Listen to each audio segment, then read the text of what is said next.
बांग्लादेश के न्यायिक इतिहास में एक अजीबोगरीब और विडंबनापूर्ण मोड़ तब आया जब देश के सबसे बड़े न्यायाधीश चीफ जस्टिस उबैदुल हसन अपने ही बनाए न्याय के महल से भागते नजर आए।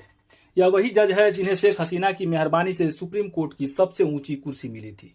पर जब न्याय की गद्दी सत्ता के जूते तले कुचली जाने लगी, तब छात्रों का गुस्सा सड़कों पर उफान मारने लगा।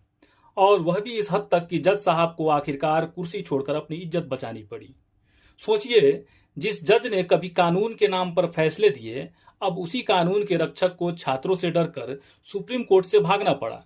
यह दृश्य किसी नाटक से कम नहीं था।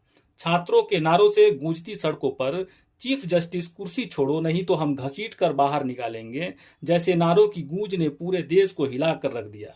आखिरकार जब जज साहब ने इस्तीफा देकर दौड़ लगाई। मगर सवाल उठता है कि ऐसा क्यों हुआ। जवाब बेहद स्पष्ट है।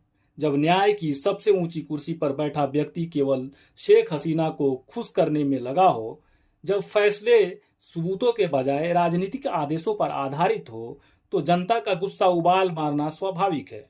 जस्टिस उबैदुल हसन की न्यायिक भूमिकाओं को देखते हुए यह साफ हो गया था कि उनका असली काम कानून की हिफाजत नहीं, बल्कि शेख हसीना की सत्ता की रक्षा करना था।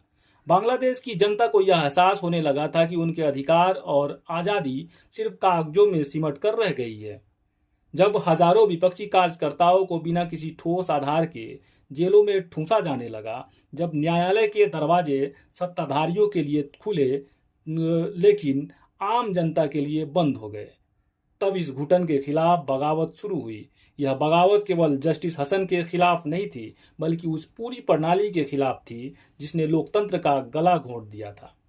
और जब छात्रों ने शेख हसीना और उनकी कठपुतली न्यायपालिका के खिलाफ मोर्चा संभाला, तब यह साफ हो गया कि देश में एक बड़ा बदलाव आने वाला है। छात्रों की मांगे स्पष्ट थी, सिर्फ चीफ जस्टिस का इस्तीफा नहीं, बल्कि पूरे न्यायिक तंत्र की सफाई।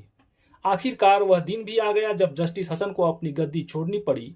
यह दृश्य बांग्लादेश के इतिहास में हमेशा याद रखा जाएगा। यह वह दिन था जब सत्ता की कठपुतलियां भी जनता के आक्रोश से कांप उठी। लेकिन असली सवाल यह है कि क्या यह अंत है या सिर्फ एक नई शुरुआत? क्योंकि जब तक सत्ता का दुरुपयोग और न्याय का मजाक जारी रहेगा, तब तक जनता की अदालत का फैसला और भी कठोर होगा।